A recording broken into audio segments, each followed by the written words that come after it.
I've had the Mavic for about 3 months now, and if you've watched any of my other videos, you know that I'm still really new to drones and quite new to shooting videos, so I'm learning all the time what works best. And with the Mavic, it seems that basically there are two things: is the image quality of the camera, and then the gimbal settings to try to get the footage looking as smooth and cinematic as possible. Now when it comes to the camera, it seems that there's not really one settings that are perfect all of the time. So you can see in these rooftops here, even with the sharpening reduced a little tiny bit, that in the areas of repeated details, a lot of artifacts there, some aliasing, it's a kind of wire effect which looks over sharpened. But then if you reduce the sharpening too much, you get this kind of smearing effect that you can see in the bushes and the cliffs here where the lighting isn't very good. So trying to find settings which work 90% of the time is pretty much where I'm at the moment. Then when it comes to the gimbal settings, I found that the default settings that the Mavic comes with are really, really oversensitive, and it's very hard with those settings to get really sort of smooth panning movements. So basically what I'm doing here is looking at the settings that I'm using at the moment that I'm finding give me the best image quality possible, and also the nicest, smoothest movement that I can get out of the drone so far.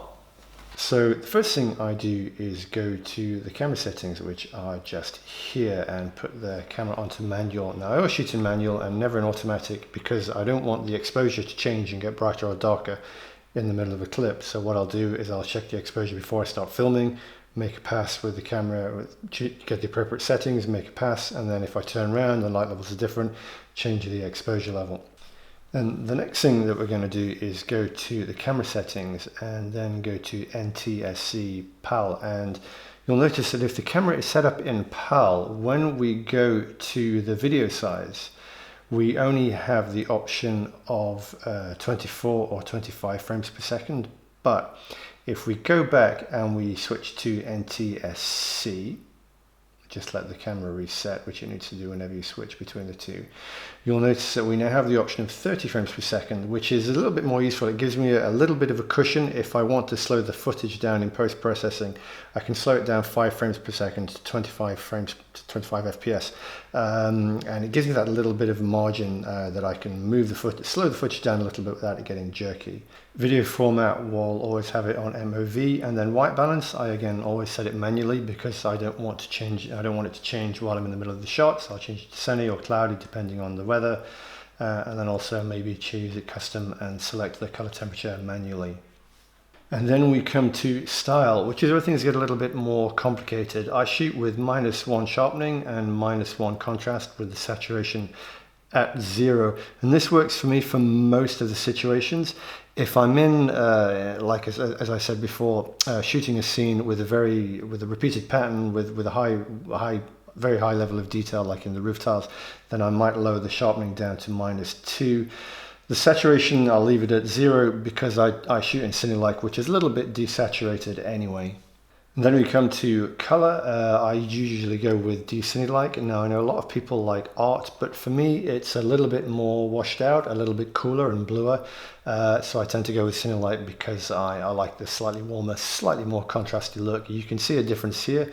This is in art, and this is shot in Cinelike. So I tend to go with that because it just makes it a little bit easier for me when it comes to color grading in final editing.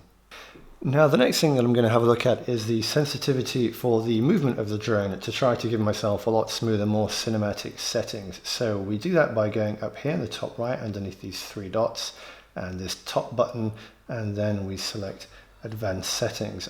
So we'll first select EXP, which is the left stick controls. In normal mode, the default is always 25, but the left rudder and the right rudder, I'm going to take them down to 20 a little bit. This is the stick that controls the rotation, so it just makes it slightly less jerky and a little bit smoother when I move the drone around. Now we're going to go to gain, and the default settings here are usually 100. I've knocked them all down to 80. Now what this is when the drone moves forwards or backwards, left or right, it tilts a little bit in that direction, and the tilt's quite aggressive. So what this does is it makes it a little bit less aggressive, which allows me to get much smoother, more cinematic footage.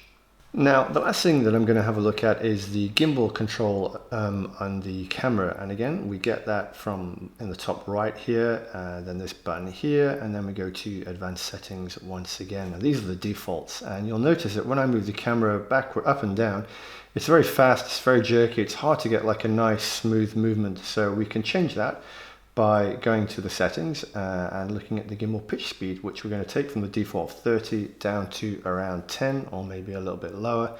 And what that's going to do is really slow down the movement of the gimbal when I move the control at the back, which makes it a lot smoother and a lot easier to control.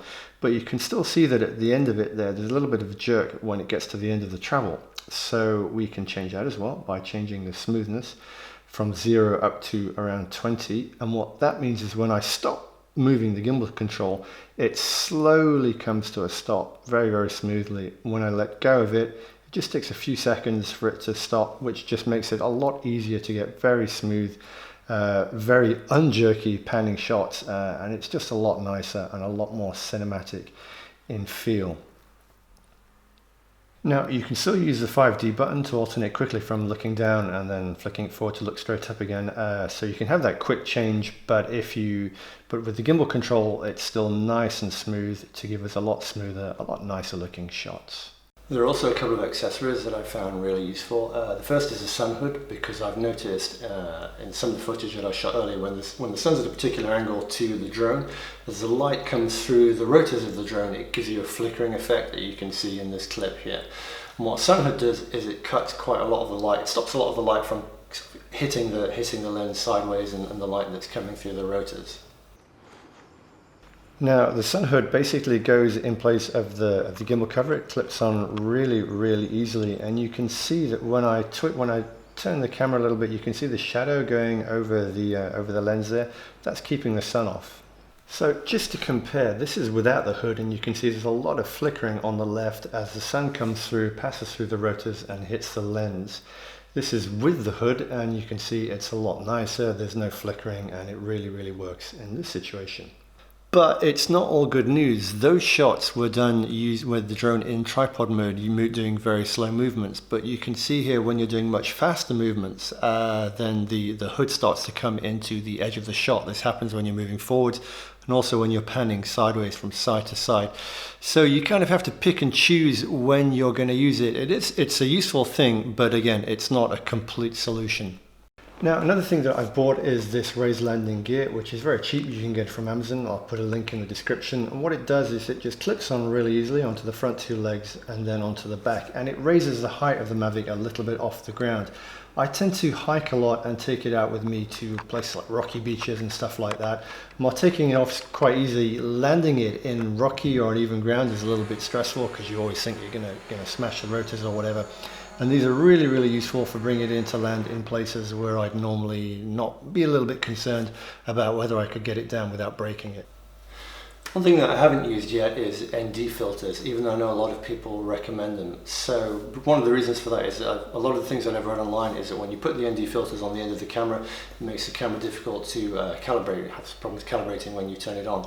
Now I know Polar Pro make ND filters, I know that DJI do, and there's a lot of other third-party ones online. So if anyone's got any experience or recommendations, please drop me a comment. I'd be really interested to hear. And likewise, if anyone's been using anything, I'd love to hear what people's camera settings are, what their gimbal settings are, whatever you found that really, really works. But for me, I hope this has been useful, and once again, thanks for watching and take care.